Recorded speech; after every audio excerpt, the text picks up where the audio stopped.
And are you refreshed? Good. Now what? That was really weird that I got picked because everything inside me said that I didn't want to get up here. And then at the last second, I raised my hand and you picked me, which was really strange. You are the one exception to the laws of the universe. So I was talking to my friend about this. Like, I find it really amazing that people are like very specific when they come up here about like whatever issue they want to work on. I don't really even know where to begin, you know, because I feel like there's like a lot. But I will say that there's like been this just like theme throughout my life, consistent theme of just like, I want to just say like unhappiness, you know, of just like a darkness. The thing about trying to figure it all out, like even a theme for my life, or I don't know where I could begin, is that the whole idea of sorting it out or unraveling it, figuring it out, feels overwhelming. Mm-hmm. But we're going to give you something really easy and comfortable and important.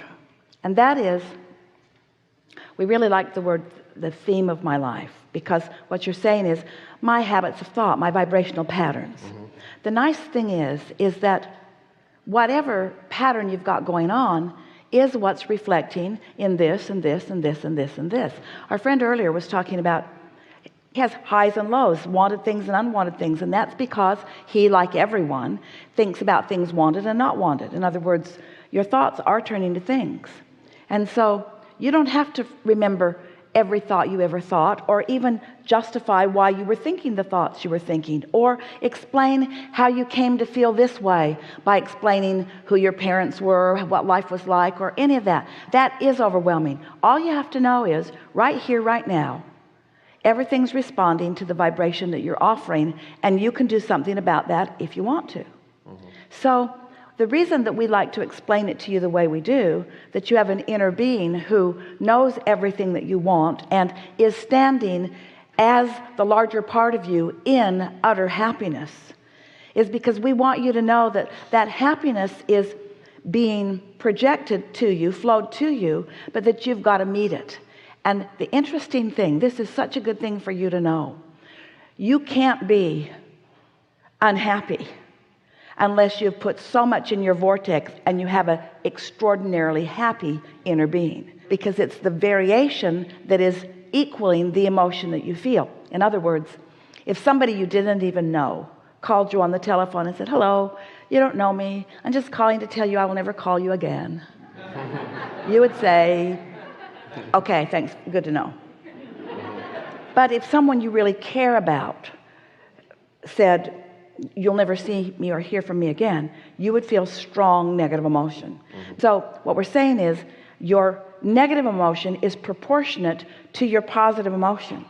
And so if you have what you are calling sort of steady year after year, decade after decade unhappiness, what that means is you've been living life and putting a lot in your vortex, and there's a lot going on in there, and it means that your inner being is projecting to you a strong, good feeling signal that you are denying through your day-to-day experiences. And we don't care about what happened a long time ago. It's like what happened lately. Your life is not made up of these big events.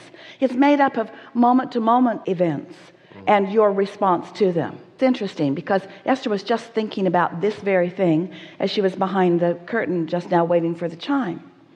So she left, as you did, to go up to her sleeping room, and they've given her a route. They let her put some little arrows up to lead her through the back way because she really doesn't want to run into you. And the reason that she doesn't want to run into you is because she doesn't want to get out of her Abraham vibration. She doesn't have a conversation with you about what you've got going on or whatever. And so she's sort of hiding from you, not because she doesn't love you, but because she does love you. She just wants to give you the best receptive mode that she can give you. And so the hotel staff knows. They don't approach her. They don't talk to her. In other words, she just sort of slips through, and everyone kind of smiles, and she goes up to her bathroom and then comes back down. So just now when she went out, there was someone there, one of you, with a dog. It's all right. We're not after you. We just want to explain. So Esther's surprised to see someone. And then there's the whole dog thing. In other words, thank you for all not bringing your dog, is what Esther wants to say. Just because, can you imagine what that would be like? So she's sort of got that drum that she's been beating for a while.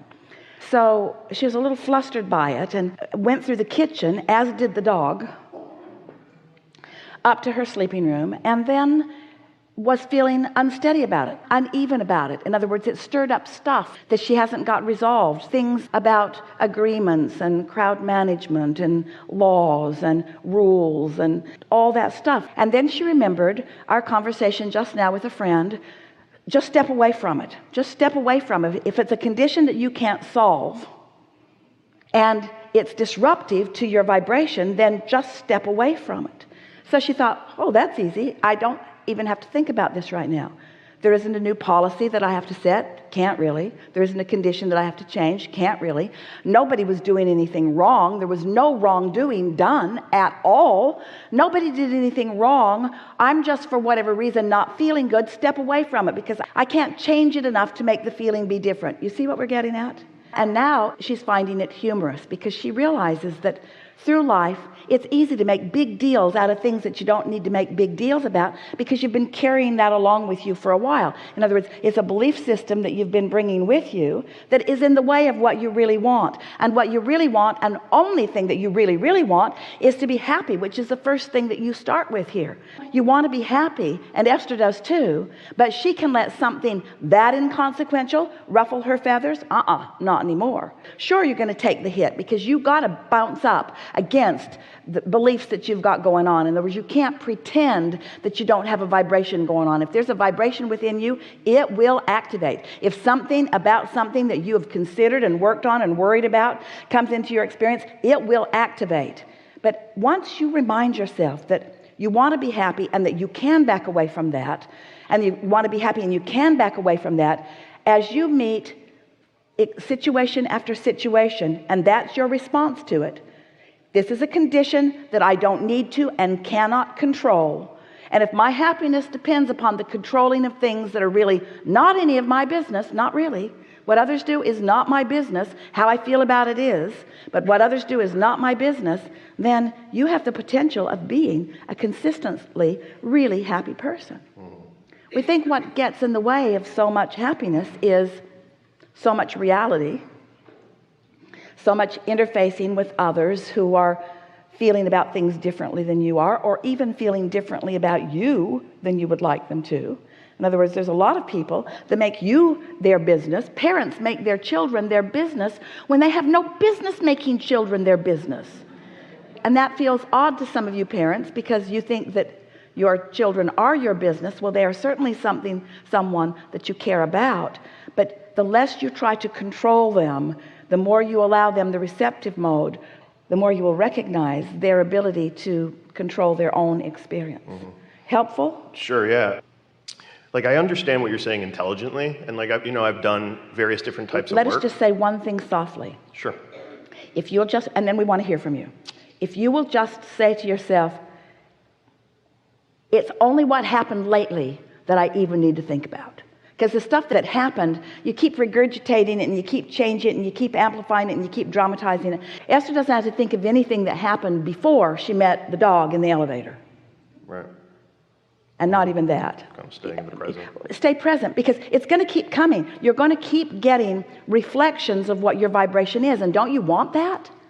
That's like having a navigational system that lets you know where you are in relationship to where you want to be. Don't you want that? And so a negative emotion isn't a bad thing. It's guidance.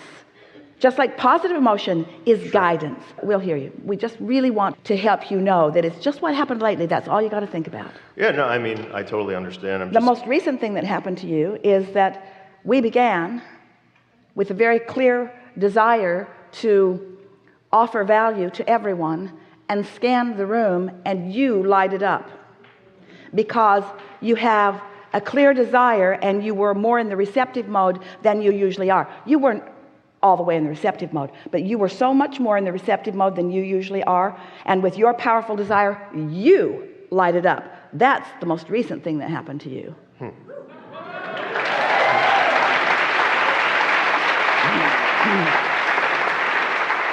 Yeah, and being aligned like that is the most amazing feeling ever. And I guess I'm trying to like figure out how to get more of that. Just one little thing at a time, just by not letting insignificant things bother you and not focusing on them long enough to let them get any momentum. Because that's just where I feel the most alive. So I guess I'm just like chasing that. Well, it's because your vibrations where you last left it. Where you feel most alive is in that receptive mode. Of course. Of being aligned. You were born to be out here on the leading edge. You were born to turn these vibrations to thoughts and these thoughts to things. Right. That's who you are, and that's why you're here. And so, of course, that's what feels the best to you. Mm-hmm. That's what's most natural.